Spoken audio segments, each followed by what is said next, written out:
செய்திகள் வாசிப்பது நித்யா. திருவண்ணாமலை மாவட்டம் செங்கம் அரசு மருத்துவமனையின் அவல நிலை. பாமர மக்களை அலட்சிய போக்கில் நடத்தும் அரசு மருத்துவர்கள் மற்றும் செவிலியர்கள். செங்கத்தில் அரசு மருத்துவமனையின் அவலம். அவசர பிரிவில் மருத்துவர் இல்லாததால் நோயாளிகள் திரும்பிச் சென்று தனியார் மருத்துவமனையில் மருத்துவம் பார்க்கும் அவல நிலை. அவசர பிரிவில் எந்த ஒரு நோயாளி வந்தாலும் உடனடியாக மருத்துவம் பார்ப்பதற்கு மருத்துவர் இல்லை. அங்கு செவிலியர் மட்டுமே உள்ளார். சில நேரங்களில் செவிலியரும் இருப்பதில்லை. மேலும் மருத்துவமனையில் பணியாற்றும் நபர்கள் மட்டுமே அங்கு இங்கும் சுற்றி தெரிந்து கொண்டு இருக்கிறார்கள். நோயாளிகளை கவனிப்பதில்லை. அலட்சிய போக்காக உள்ளது என்று நோயாளிகளின் புலம்பலாக உள்ளது. இதனை அங்குள்ள தலைமை மருத்துவரிடம் கேட்டால், அவ்வளவு பெரிய மருத்துவமனைக்கு ஒரே ஒரு மருத்துவர் தான், வேறு மருத்துவர் கிடையாது.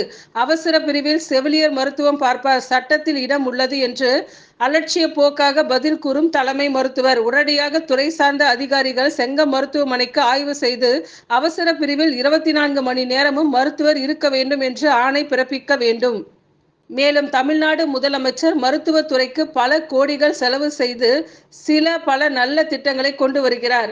இந்த நிலையில் தமிழ்நாடு அரசுக்கு களங்கம் ஏற்படுத்தும் வகையில் செயல்படும் செங்கம் அரசு மருத்துவமனையின் மருத்துவர்களும் மற்றும் செவிலியர்களும் செயல்படுகின்றனர். உடனடியாக சுகாதாரத்துறை அமைச்சர் அவர்கள் செங்கம் அரசு மருத்துவமனைக்கு ஆய்வு செய்து நோயாளிகள் மற்றும் பொதுமக்களின் குறைகளை தீர்த்து வைக்க வேண்டும் மற்றும் நோயாளிகளின் நலன் கருதி உடனடியாக செயல்படுத்த வேண்டும் என்று செங்கம் பகுதி மக்களின் கோரிக்கையாக உள்ளது.